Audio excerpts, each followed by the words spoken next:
GK सामान्य ज्ञान या सामान्य जागरूकता, ये आपकी घटना चक्र की बुक है। बहुत ही डिमांडिंग बुक है। इसमें आपके चैप्टर वाइज मतलब जो भी आपके चैप्टर हैं उनके फनी फैक्ट दिए गए हैं और किस सन में आए हुए हैं क्वेश्चन वो भी दिया गया है। तो काफ़ी इंपॉर्टेंट बुक है। इसमें आपका पूरा जीके आएगा, यानी हर एक सब्जेक्ट इसमें मिलेगा आपको। मैं आपको एक एक पार्ट जो है एक एक वीडियो के माध्यम से कराऊंगा। आज से देखेंगे हम भारतीय राज्य व्यवस्था, इसके बाद इतिहास, जो भी आपका टॉपिक चलेगा इसमें आपको वीडियोस मिलती रहेंगी। बाकी इसकी प्लेलिस्ट बना दी जाएगी, आप जरूर देख लीजिएगा। तो सबसे पहले देखते हैं भारतीय राज्य व्यवस्था। इसमें आता है सबसे पहला, देखिए यहाँ पे जो अध्याय दिए गए हैं वो इस तरीके से हैं कुछ। देखिए सबसे पहला जो पार्ट है इसका, भारत का संवैधानिक विकास। तो इससे क्वेश्चन काफ़ी बनते हैं। देखिए भारत का संवैधानिक जो विकास है, इसमें संविधान नियमों अथवा कानूनों का वह संग्रह है जिसके आधार पर किसी देश का शासन संचालित किया जाता है। भारत का भी अपना एक संविधान है। भारतीय संविधान के विकास को भारत में कंपनी के शासन तथा ब्रिटिश क्राउन के शासन के तहत निर्मित अधिनियमों के विकास के रूप में समझा जा सकता है। जब संविधान लागू नहीं था तो कुछ अधिनियम पारित किए गए थे, ठीक है, उनको देखना है। एक कंपनी के शासन के थे, कुछ ब्रिटिश क्राउन के अंतर्गत थे। ब्रिटिश क्राउन जो आया था 1800, जब 57 की क्रांति हो गई थी तो 58 में ये ब्रिटिश के हाथों चली गई थी सत्ता, यानी जो ईस्ट इंडिया कंपनी थी उसका सीधा बागडोर जो थी ब्रिटिश क्राउन के अंतर्गत थी। उसी तरीके से इसमें कुछ आपके अधिनियम दिए गए हैं। तो सबसे पहला जो अधिनियम था ईस्ट इंडिया कंपनी के शासन हेतु पारित ब्रिटिश संसदीय अधिनियम 1773 से 1853 तक चला था। तो इसे याद रखिएगा, 1773, इसे रेगुलेटिंग एक्ट भी बोलते हैं। तो 1773 से लेके 83 तक देखेंगे। सबसे पहला आया था रेगुलेटिंग एक्ट 1773, फिर पिट्स इंडिया एक्ट 1784। डेट पूछता है काफ़ी, ठीक है। फिर ये सभी क्या है, चार्टर एक्ट है, ठीक है। और ये आपके 20-20 साल में आए थे। चार्टर एक्ट 1793, फिर 1813, फिर 1833, 1853, ठीक है। प्लस 20 के मतलब वर्ष में इनका एक एक अधिनियम आता था, ठीक है। अगला देखिए, अब ब्रिटिश ताज के अधीन जो थे, तो आपके 1857 की क्रांति के बाद में जब देखा कि जो भारत है इनके हाथों से निकल रहा है, तब ये इनकी जो सत्ता थी वो ब्रिटिश ताज की यानी महारानी एलिजाबेथ के हाथों चली गई थी। सीधा क्राउन के नियंत्रण में हो गया था पूरा भारत। तो सबसे पहला आया था 1858 का भारत शासन अधिनियम। फिर इसके बाद आया था आपका, देखिए, 1861 का भारत शासन अधिनियम, फिर 1892 का अधिनियम, फिर 1909 ये मार्ले मिंटो सुधार वाला था। सुधार नहीं, इसमें सब बेगारी किया गया था। 1919 का भारत शासन अधिनियम, 1935 का भारत शासन अधिनियम। ये बहुत इंपॉर्टेंट है, मोस्ट इंपॉर्टेंट है। जितना भी अपने संविधान में जितना भी एक्ट वगैरह है ज़्यादातर इसी से लिए गए, इसी को आत्मसात किया गया था, ठीक है। फिर आता है 1947 का भारतीय स्वतंत्रता अधिनियम। तो सबसे पहले हम देखते हैं, ये एक ओवरव्यू था। अब देखते हैं रेगुलेटिंग एक्ट 1773, जो इंपॉर्टेंट है वही दिए गए इसमें। तो इसमें देखिए आपका, इस अधिनियम के द्वारा भारत में ईस्ट इंडिया कंपनी के शासन पर ब्रिटिश सरकार का नियंत्रण स्थापित किया गया। इस अधिनियम के तहत बंगाल के गवर्नर को बंगाल का गवर्नर जनरल पद दिया गया। बंगाल के गवर्नर जनरल की सहायता के लिए 4 सदस्यीय कार्यकारी परिषद का गठन किया गया, जिसका कार्यकाल 5 वर्ष निर्धारित था। अब देखिए, इस व्यवस्था के तहत वॉरेन हेस्टिंग जो था बंगाल का प्रथम गवर्नर जनरल बन के आया, तब फ्रांसिस क्लेवरिंग, मानस और वारवेल काउंसिल के सदस्य नियुक्त हुए थे, ठीक है। तो काउंसिल के सदस्य नहीं पूछता, बाकी वॉरेन हेस्टिंग याद रखिएगा, सबसे पहला गवर्नर था। देखिए, इस व्यवस्था के तहत मद्रास, बम्बई के गवर्नर को बंगाल के गवर्नर जनरल के अधीन कर दिया गया। 1773 के रेगुलेटिंग एक्ट के तहत 1774 ईस्वी में बंगाल यानी कलकत्ता उस समय में एक उच्चतम न्यायालय हाई कोर्ट की स्थापना की गई, ठीक है, सॉरी सुप्रीम कोर्ट की, ये आपका उच्चतम न्यायालय है। और इसमें एक मुख्य न्यायाधीश तथा 3 अन्य न्यायाधीश थे। मोस्ट इंपॉर्टेंट, बहुत पूछा जाता है, ठीक है। 3 कौन कौन से थे और मुख्य न्यायाधीश कौन था? तो देखिए, मुख्य न्यायाधीश थे सर एलिसा हेम्पे, और 3 जो थे चैम्बर्स, लेम्स्टर और हाइट, ठीक है। तीनों याद रखिएगा, ये आपको याद होना चाहिए, क्वेश्चन जो पूछता है इससे। अगला देखिए, इस व्यवस्था के तहत कंपनी के कर्मचारियों को निजी व्यापार करने तथा भारतीयों से उपहार लेने से प्रतिबंध कर दिया गया था। इस अधिनियम के तहत कंपनी द्वारा भारत की राजस्व, नागरिक और सैन्य संबंधी समस्त सूचनाएं ब्रिटिश सरकार को देना अनिवार्य कर दिया गया। Act of settlement 1781, regulating act की कमियों को दूर करने के लिए लाए गए इस अधिनियम के तहत कलकत्ता की सरकार को बंगाल, बिहार, उड़ीसा के लिए भी विधि बनाने का अधिकार प्रदान किया गया, ठीक है। इतना खास नहीं है। 1784 का देखिए, ये इंपॉर्टेंट है। और 1784 का इसके तहत भारत में कंपनी के कार्य एवं प्रशासन पर ब्रिटिश सरकार का पूर्णतः नियंत्रण स्थापित हो गया था। इसके द्वारा कंपनी के व्यापारिक और राजनीतिक कार्यों को एक दूसरे से अलग कर दिया गया। भारत में कंपनी द्वारा शासित क्षेत्र को पहली बार ब्रिटिश आधिपत्य का क्षेत्र कहा गया। इस एक्ट के तहत भारत में द्वैध शासन की शुरुआत हुई, जो 1858 ईस्वी तक विद्यमान रही। ये देखिए पूछा गया 2 बार। अगला देखिए, कंपनी के वाणिज्यिक संबंधी मामलों की देखरेख के लिए निदेशन मंडल board of directors most important की अनुमति दी गई थी इसके देखरेख के लिए। और परंतु राजनीतिक मामलों के लिए एक नियंत्रण बोर्ड, बोर्ड ऑफ कंट्रोल, 2 चीजें हैं, बोर्ड ऑफ डायरेक्टर जो वाणिज्यिक मामले थे, और जो वैसे राजनीतिक मामले जो थे उसमें बोर्ड ऑफ कंट्रोल की गठन किया गया था। अगला देखिए 1786 का अधिनियम। इस अधिनियम के द्वारा गवर्नर जनरल को विशेष परिस्थितियों में अपनी परिषद के निर्णय को निरस्त करने का अधिकार प्रदान किया गया था। अगला देखते हैं, गवर्नर जनरल को प्रधान सेनापति की शक्तियां भी प्रदान की गई। ये दोनों अधिकार स्वयं सर्वप्रथम लॉर्ड कॉर्नवालिस को प्राप्त हुए थे। अब देखिए भारत के प्रथम अंतिम जो भी गवर्नर जनरल है उसको देखते हैं। तो सबसे पहले आया भारत का बंगाल का प्रथम गवर्नर जनरल 1774 से 1785 को वारेन हेस्टिंग, ठीक है। और सबसे लास्ट का कौन सा था? तो लॉर्ड विलियम बेंटिंग, बंगाल का अंतिम गवर्नर जनरल। क्यों क्या हुआ? क्योंकि बंगाल का जो ये गवर्नर जनरल था वो पद समाप्त कर दिया गया था। तो अंतिम जो था ये था गवर्नर जनरल आपका लॉर्ड विलियम बेंटिंग, और ये बना जाके भारत का प्रथम गवर्नर जनरल, ठीक है। अब देखिए इसमें ये बंगाल का प्रथम गवर्नर जनरल 1758 से 60 के बीच में, फिर 1765 से 67 के बीच में रहा था रॉबर्ट क्लाइव। इसके बाद फिर बंगाल का अंतिम जो गवर्नर जनरल ये आपका 1772 से 1774 के बीच में रहा था वारेन हेस्टिंग, ठीक है। ये बंगाल का गवर्नर जनरल। अगला देखिए, इसके बाद आते हैं कंपनी द्वारा नियुक्त भारत का अंतिम गवर्नर जनरल 1856 से लेकर 1858 के बीच में लॉर्ड कैनिंग, और मार्च 1947 से लेकर 1947 तक, यानी अगस्त 1947 तक भारत का अंतिम जो गवर्नर जनरल था लॉर्ड माउंटबेटन थे। और भारतीय जो थे श्री राजगोपालाचारी थे सबसे अंतिम, ठीक है, और भारतीय ही थे। तो अंतिम पूछा जाए, जो अंतिम वायसराय था वो ये लॉर्ड माउंटबेटन था। इसी के टाइम पे भारत आज़ाद हुआ था जब साइन वगैरह हुए थे। इसमें अगर वायसराय पूछा जाए, क्योंकि उस समय पे ये जो पद था गवर्नर का वो खत्म कर दिया गया था। वायसराय बना था कौन? सबसे पहला था लॉर्ड कैनिंग, यानी 1858 से 1862 में। जब 1857 की क्रांति हुई थी उसमें जब ब्रिटिश क्राउन के अधीन चला गया था तो उन्होंने जो पद था गवर्नर का वो खत्म कर दिया था और एक वायसराय नियुक्त किया गया था। तो पहला वायसराय था लॉर्ड कैनिंग, क्योंकि इसमें अंतिम भारत का जो अंतिम गवर्नर जनरल था उसी समय अंतिम पद इसका समाप्त हो गया था और प्रथम पद जो था वायसराय का चालू हुआ था। इसी तरीके से भारत का जो अंतिम वायसराय था ये लॉर्ड माउंटबेटन था, और स्वतंत्र भारत का प्रथम गवर्नर जनरल था। लेकिन अगर स्वतंत्र भारत का प्रथम तथा अंतिम भारतीय गवर्नर जनरल पूछा जाए भारतीय वाला, तो सी राजगोपालाचारी आपको लगाना है, जून 1948 से लेकर जनवरी 1950 तक। अगला देखिए चार्टर एक्ट 1753 वाला। तो चार्टर एक्ट 1793 को ईस्ट इंडिया कंपनी अधिनियम 1793 के नाम से जाना जाता है। इस अधिनियम के तहत कंपनी के अधिकार को 20 वर्ष के लिए बढ़ा दिया गया था। 1813 का चार्टर एक्ट देखते हैं। इसके द्वारा कंपनी के भारतीय व्यापार के एकाधिकार को समाप्त कर दिया गया। हालांकि कंपनी को चीन के साथ व्यापार करना था तथा कंपनी का भारत में चाय के व्यापार पर अधिकार जारी रहा था। तो 2 अधिकार काफी जारी रहे थे, ये बहुत पूछा जाता है, ठीक है। तो इसमें क्या था? भारतीय व्यापार के एकाधिकार को समाप्त कर दिया गया था और चीन के साथ व्यापार और चाय के व्यापार को जो अधिकार था वो जारी रहा था, बाकी बंद कर दिए गए थे। इस अधिनियम के तहत भारत में शिक्षा के विकास एवं विस्तार के लिए 1 लाख रुपए प्रति वर्ष खर्च करने की व्यवस्था की गई थी, यानी शिक्षा पे जो किया गया था खर्च। अब देखिए 1833 का चार्टर एक्ट, ये इंपॉर्टेंट है, ठीक है। इस एक्ट के तहत बंगाल के गवर्नर जनरल को संपूर्ण भारत का गवर्नर जनरल बना दिया गया था। इसके द्वारा कंपनी के समस्त व्यापारिक कार्य समाप्त कर दिए गए तथा भविष्य में उसे केवल राजनीतिक कार्य ही करने थे। अगला देखिए, इसमें गवर्नर जनरल की परिषद में एक कानूनी सदस्य यानी चौथा सदस्य को सर्वप्रथम मैकाले को शामिल किया गया था। आपको पता है कि परिषद में 3 सदस्य होते थे, इसमें मैकाले को इसमें जोड़ा गया था। इस एक्ट के तहत सब परिषद गवर्नर जनरल को पूरे भारत के लिए कानून बनाने का अधिकार प्रदान किया गया। इसी एक्ट में नियुक्तियों के लिए योग्यता संबंधी मानदंड अपनाकर भेदभाव को समाप्त किया गया।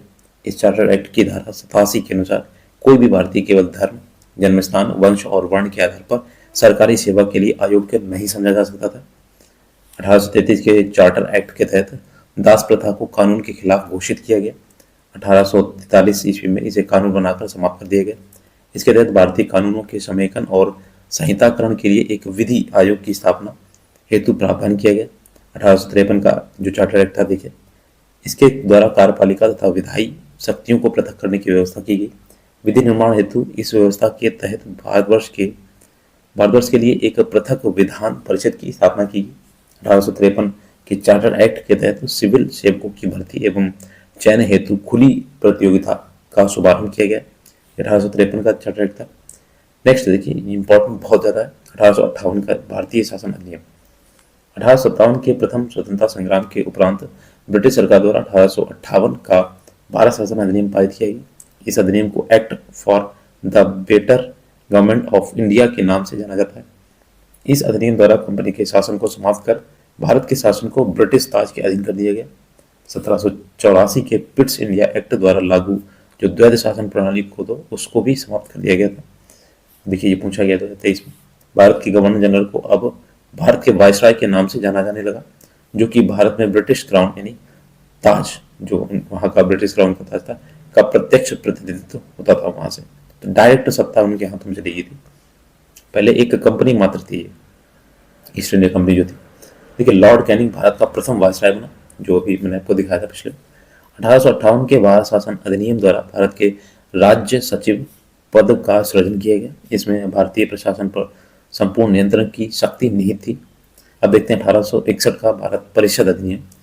इसके द्वारा कानून बनाने की प्रक्रिया में भारतीय प्रतिनिधियों को शामिल करने की शुरुआत हुई। इसमें देखिए नोट दिया गया 1862 में लॉर्ड कैनिंग द्वारा 3 भारतीयों, बनारस के राजा, पटियाला के महाराजा और सर दिनकर राव को विधान परिषद में मनोनीत किया गया।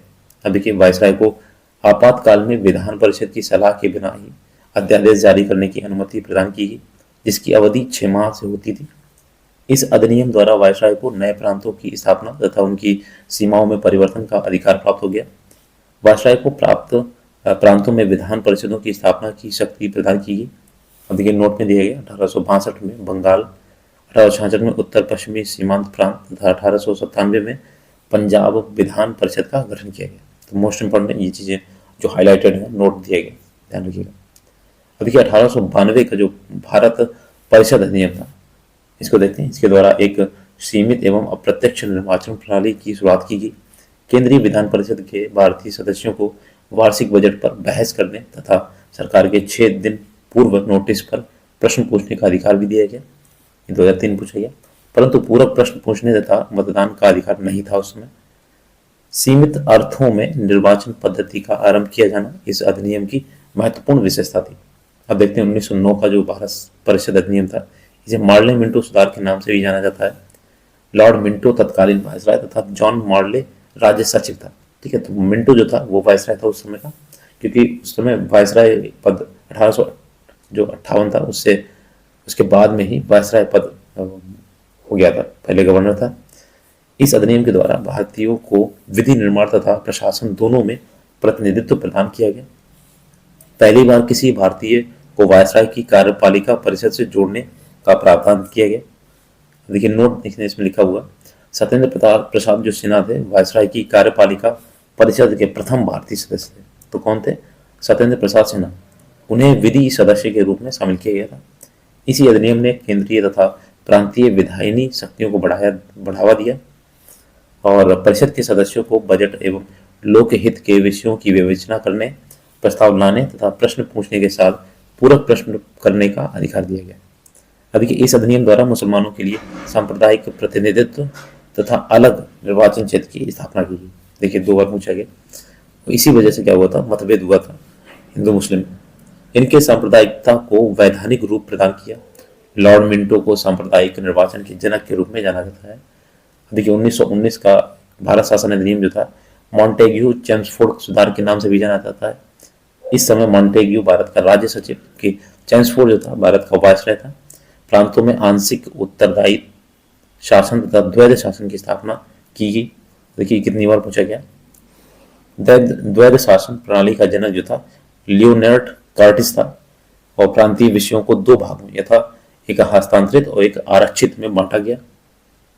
नेक्स्ट देखिए, हस्तांतरित विषयों का प्रशासन गवर्नर उन मंत्रियों की सहायता से करता था जो विधान परिषद के प्रति उत्तरदायी थे, जबकि आरक्षित विषयों पर गवर्नर कार्यपालिका परिषद की सहायता से शासन करता था। इस अधिनियम के द्वारा पहली बार केंद्र में द्विसदनीय व्यवस्था स्थापित की गई। इस अधिनियम के तहत पहली बार प्रत्यक्ष निर्वाचन की व्यवस्था प्रारंभ की गई। भूमि कर या आय के आधार पर सीमित संख्या में लोगों को मताधिकार प्रदान किया गया। सांप्रदायिक आधार पर सिखों, भारतीय ईसाइयों, आंग्ल भारतीयों और यूरोपियों के लिए भी अलग निर्वाचन के सिद्धांत को लागू कर दिया गया। देखिए नेक्स्ट, इस अधिनियम में पहली बार उत्तरदायी शासन शब्द का प्रयोग किया गया। इस अधिनियम में एक लोक सेवा आयोग के गठन का प्रावधान किया गया। आर में पूछा गया देखते हैं।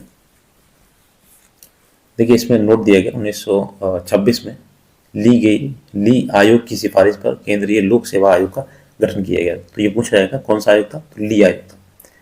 इसके अंतर्गत एक वैधानिक आयोग के गठन का प्रावधान किया गया, जिसे 10 वर्ष बाद जांच करने के उपरांत अपनी रिपोर्ट प्रस्तुत करनी थी। नेक्स्ट है, इस अधिनियम के तहत भारतीय रियासतों के लिए 120 सदस्यों वाले चैम्बर ऑफ प्रेजेंस यानी नरेंद्र मंडल की स्थापना की गई। नेक्स्ट देखिए 1935 का भारत शासन अधिनियम, बहुत इंपॉर्टेंट है ये। देखिए ये एक विस्तृत दस्तावेज था जिसमें 321 अनुच्छेद थे, 10 अनुसूचियां थी। ठीक है, तो ये पूछा जाता है और इसमें प्रस्तावना का अभाव था, यानी प्रस्तावना नहीं थी। बाद में जब भारत का संविधान लिखा गया प्रस्तावना उसमें आई थी। इस अधिनियम द्वारा अखिल भारतीय संघ की स्थापना का प्रावधान किया गया, जिससे ब्रिटिश भारतीय प्रांत तथा कुछ भारतीय रियासतों को मिलाकर स्थापित किया जाना था। हालांकि यह व्यवस्था कभी भी अस्तित्व में नहीं आई।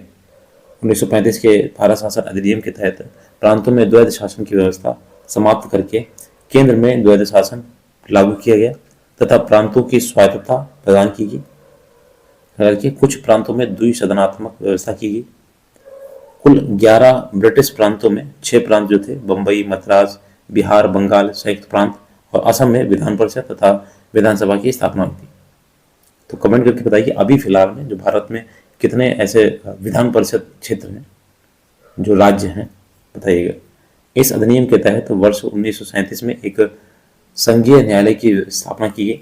इसने भारत शासन अधिनियम 1858 द्वारा स्थापित भारत परिषद को समाप्त कर दिया। 1935 के भारत शासन अधिनियम द्वारा बर्मा को ब्रिटिश भारत से पृथक कर दिया गया तथा 2 नए प्रांत सिंध एवं उड़ीसा का निर्माण किया गया। अगला देखते हैं, इसी अधिनियम के तहत देश की मुद्रा और शाख का पर नियंत्रण के लिए भारतीय रिजर्व बैंक की स्थापना की गई। 1935 के भारत शासन अधिनियम द्वारा लगभग 10% जनसंख्या को मताधिकार प्रदान किया गया।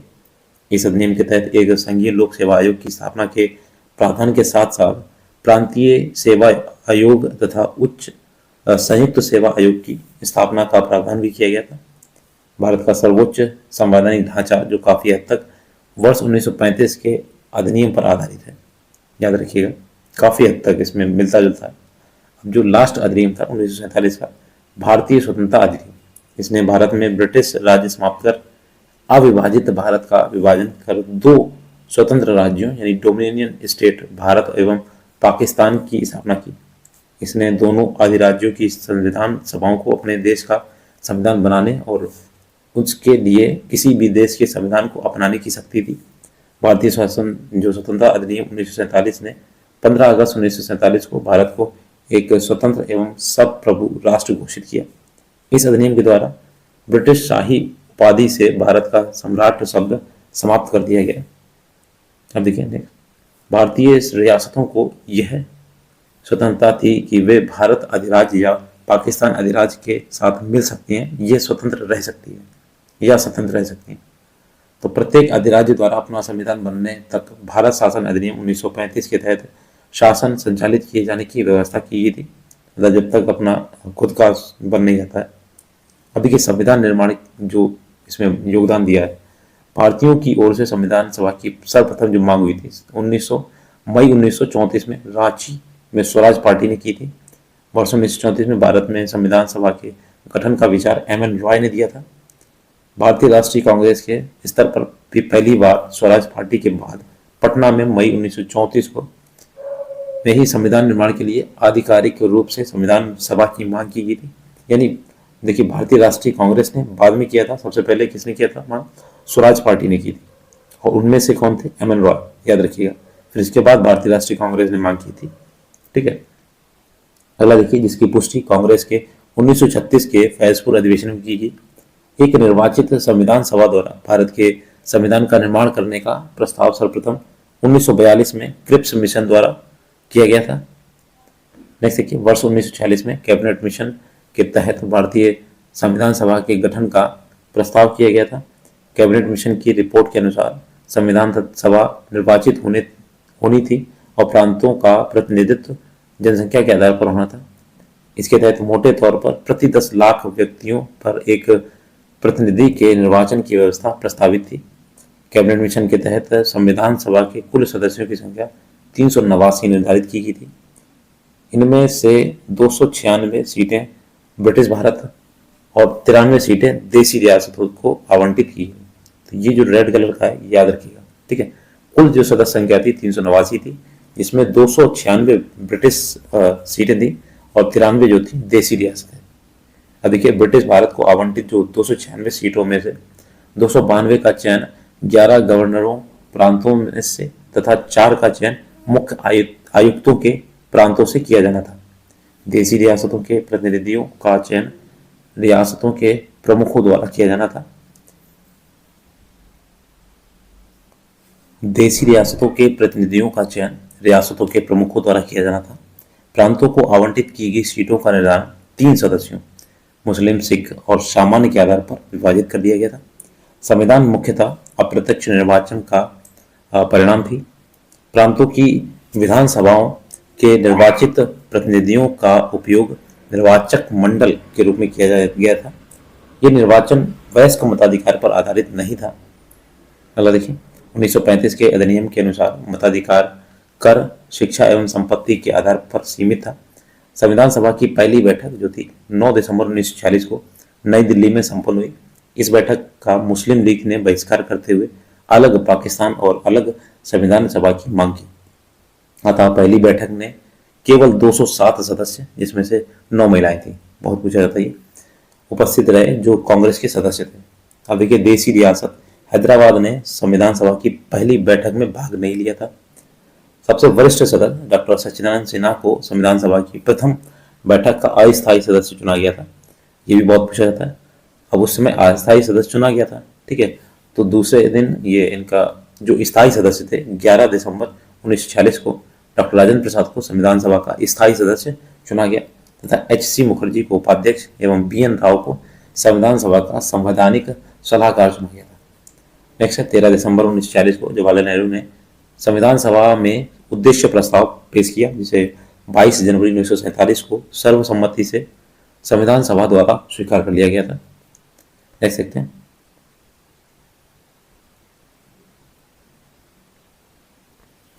संविधान निर्माण के लिए संविधान सभा द्वारा विभिन्न समितियों का गठन किया गया था। अब देखिए, समितियां बहुत पूछी जाती हैं। देखिए, सबसे पहले है संघ शक्ति समिति जवाहरलाल नेहरू द्वारा, संघीय संविधान समिति जवाहरलाल नेहरू द्वारा, प्रांतीय संविधान समिति सरदार वल्लभ भाई पटेल, प्रारूप समिति भीमराव अम्बेडकर, मौलिक अधिकारों एवं अल्पसंख्यकों संबंधी परामर्श समिति सरदार वल्लभ भाई पटेल, मौलिक अधिकार उप समिति जे.बी. कृपलानी, अल्पसंख्यक उप समिति एच.सी. मुखर्जी, प्रक्रिया विषयक नियमों संबंधी समिति राजेंद्र प्रसाद, राज्य के लिए समिति ये जवाहरलाल नेहरू। अगला देखिए, संचालन जो स्क्रीनिंग समिति थी ये राजेंद्र प्रसाद द्वारा, तदर्थ राष्ट्रीय ध्वज समिति राजेंद्र प्रसाद, कार्य संचालन यानी ऑर्डर ऑफ बिजनेस संबंधी जो समिति थी के.एम. मुंशी द्वारा। अभी के 29 अगस्त 1947 को एक संकल्प पारित करके प्रारूप समिति का गठन किया गया। इस समिति का अध्यक्ष डॉक्टर भीमराव अम्बेडकर को चुना गया। देखिए, कई बार पूछा गया, प्रारूप समिति का कार्य संवैधानिक सलाहकार बी.एन. राव द्वारा तैयार किए गए संविधान के प्रारूप पर विचार विमर्श करना था। देखिए, प्रारूप समिति ने वर्ष ये देखिए 1948 में 21 फरवरी को संविधान सभा को अपनी रिपोर्ट प्रस्तुत की थी। अब देखिए, प्रारूप समिति के जो 7 सदस्य थे वो देख लीजिएगा। अध्यक्ष थे डॉक्टर भीमराव अम्बेडकर, सदस्य जो थे एन गोपाल स्वामी अयंगर, तीसरे Alladi Krishna Swami Ayyangar, doctor K M. Munshi, Syed Mohammad Saadulla, M Madhav Rao, ये एन माधव राव थे। इन्होंने बी.एल. मित्र का स्थान लिया, जिन्होंने स्वास्थ्य कारणों से त्यागपत्र दे दिया था। टीटी कृष्णामाचारी, ये 1948 में डीपी खेतान की मृत्यु के बाद उनकी जगह ली थी। अब देखिए इसमें नोट क्या है, संविधान सभा का जो प्रथम वाचन था 4 से 9 नवंबर 1948 तक, और दूसरा वाचन 15 नवंबर 1948 से 17 अक्टूबर 1949 तक चला, और तीसरा वाचन 17 से 26 नवंबर 1949 तक चला। अगर देखिए भारतीय संविधान के निर्माण और उसके अंगीकृत होने तक कुल 11 अधिवेशन यानी कुल 165 दिन हुए थे, जिनमें 114 दिन संविधान के प्रारूप पर विचार किया गया था। 111वें अधिवेशन के अंतिम दिन यानी 26 नवंबर 1949 को संविधान सभा द्वारा संविधान को अंगीकृत किया गया था। अगला देखिए, संविधान के कुल 16 अनुच्छेद को 26 नवंबर 1949 को ही लागू कर दिया गया था, जबकि जो शेष थे उन्हें 26 जनवरी 1949 को लागू किया गया। भारत ने अपना पहला गणतंत्र दिवस 26 जनवरी 1950 को मनाया, 1950 को, जिस दिन रिपब्लिक डे जिसे बोलते हैं, गणतंत्र दिवस। संविधान सभा में जो महिलाओं की सदस्य संख्या थी वो 15 थी। ये बहुत पूछा जाता है कितनी महिलाएं थी संविधान सभा में। देखिए संविधान सभा में शामिल महिला सदस्यों में विजय लक्ष्मी पंडित, सुचेता कृपलानी, मालती चौधरी, सरोजिनी नायडू, हंसा मेहता, राजकुमारी अमृत कौर, पूर्णिमा बनर्जी, रेणुका राय, कमला चौधरी, लीला राय, बेगम एजाज रसूल, अम्मू स्वामीनाथन, जी दुर्गाबाई, दक्षियानी वेलायुथन और एनी मैक्सरीन थी। ठीक है, ये 15 महिलाएं थी। नेक्स्ट है 24 जनवरी 1950 को डॉक्टर राजेंद्र प्रसाद को भारत का प्रथम राष्ट्रपति चुना गया। संविधान सभा के सदस्यों ने 24 जनवरी 1950 को भारत को संविधान पर हस्ताक्षर किए थे। जो सदस्य थे संविधान सभा के, संविधान सभा जो 22 जुलाई 1947 को राष्ट्रीय ध्वज तथा 24 जनवरी 1950 को राष्ट्रीय गीत एवं राष्ट्रगान को अपनाया था। तो याद रखिएगा, राष्ट्रीय गीत और राष्ट्रगान एक ही दिन यानी 24 जनवरी को अपनाया गया। मूल भारतीय संविधान प्रेम बिहारी नारायण राजा द्वारा हस्तलिखित था। जो संविधान लिखा गया था उन्होंने हाथों से लिखा था। संविधान द्वारा मई 1949 में राष्ट्रमंडल में भारत की सदस्यता का सत्यापन किया गया था। अगला देखिए संविधान सभा के जो महत्वपूर्ण तथ्य है। पहली बैठक 9 दिसंबर 1946। अस्थायी सदस्य डॉक्टर सच्चिदानंद सिन्हा, स्थायी सदस्य डॉक्टर राजेंद्र प्रसाद, उपाध्यक्ष SC मुखर्जी, संवैधानिक सलाहकार N सर BN राव। संविधान निर्माण में लगा समय 2 वर्ष 11 माह 18 दिन। प्रारूप पर बहस 114 दिन, और कुल व्यय जो था ये था आपका 63,96,729 रुपए। कुल वाचन जो थे 3 हुए थे। देखिए संविधान अपनाया गया था 26 नवंबर 1949 को, लागू हुआ था 26 जनवरी 1950 को।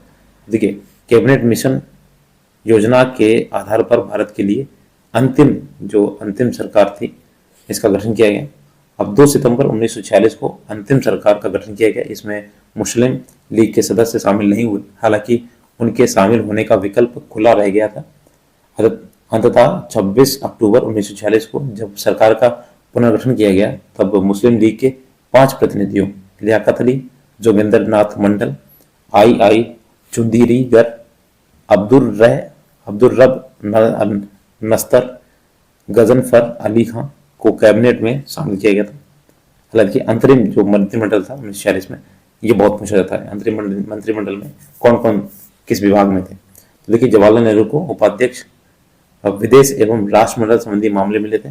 सरदार वल्लभ भाई पटेल सूचना एवं प्रसारण तथा गृह मंत्रालय मिला था। C राजगोपालाचारी को शिक्षा मंत्रालय, लियाकत अली को वित्त विभाग। अगला देखिए जोगिंदर नाथ मंडल को विधि विभाग। ठीक है, अगला है आसफ अली को रेल मंत्रालय, डॉक्टर राजेंद्र प्रसाद को खाद्य एवं कृषि मंत्रालय, ये बहुत पूछा था। डॉक्टर CH भाभा को कार्य खनन एवं शक्ति मंत्रालय, बलदेव सिंह को रक्षा मंत्रालय, ये भी बहुत पूछा था। I चुंदरीगर, ये वाणिज्य विभाग, अब्दुल रब नस्तर, ये संचार एवं डाक एवं वायु विभाग, गजनफर अली खां, ये स्वास्थ्य विभाग, जगजीवन राम को श्रम विभाग। मोस्ट इंपोर्टेंट बहुत पूछा था ये।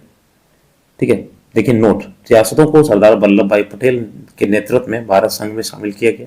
हैदराबाद रियासत को पुलिस कार्रवाई के द्वारा, और जूनागढ़ रियासत को जनमत संग्रह के द्वारा, तथा जम्मू एवं कश्मीर रियासत को विलय पत्र के हस्ताक्षर द्वारा भारत में शामिल किया गया था। तो ये था भारत का संवैधानिक विकास। ये पहला वीडियो था, इसके बाद नेक्स्ट वीडियो आएगा और टॉपिक वाइज। अगर वीडियो अच्छा लगा तो प्लीज़ लाइक कीजिएगा, और हो सके तो वीडियो को हाइप भी कर दीजिएगा। Thanks for watching.